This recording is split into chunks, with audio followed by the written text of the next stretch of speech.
I commonly refer to the golf swing as a wagon wheel, and the club is the spokes. Now that's a circle, and some commentators on the game, teachers, have noted that they think that the swing is an ellipse. Well, from eye level, that's exactly true, because a circle tilted against the wall behind one, a wagon wheel, would look like an ellipse, but it really isn't. If you were 10 feet higher as an observer and looking straight down toward the middle, it would look more of a circle. But of course, it doesn't stay a circle for very long. It's a circle in the bottom half, but then as we get to the end of the swing, the wrists hinge, and the top half of that circle collapses, making it look more like an ellipse. Now, I've described how the shoulders contribute to turning that ellipse or circle into an amoeba. And that's not a good thing in golf, because obviously it's irregular and unpredictable. Unfortunately, the irregular activity of the shoulders are not the only thing that contribute to the potential for turning our wagon wheel into an amoeba. There's another one, which is which wrists are hinging, or which wrist. We have two.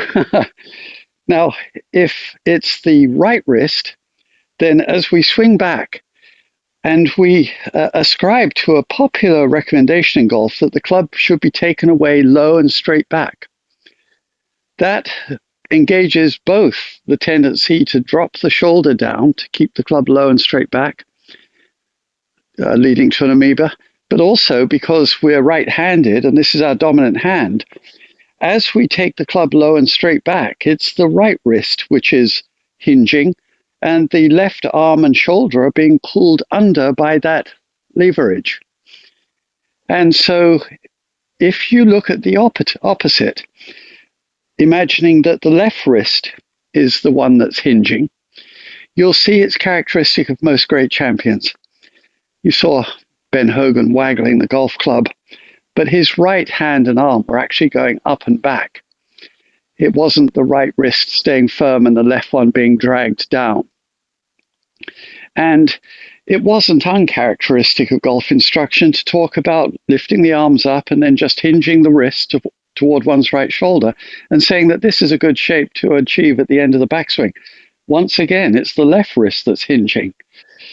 So I recommend that you look at your takeaway and don't conclude that low and straight back is required, and in this I'm not alone, and look to see that you're hinging the wrist in such a way that it's the left wrist which is the pivot point and not the right one. And the most perfect example, of course, is Tiger Woods. He has the arms up here, hinges the wrist in such a fashion, the left wrist, that the right hand and elbow come back toward the shoulder. And then because the shaft's sort of tilted on a line with the left arm down through that to the ball, as he turns, he arrives here. It requires no further adjustment. It's magnificent. And so which wrist? The left one.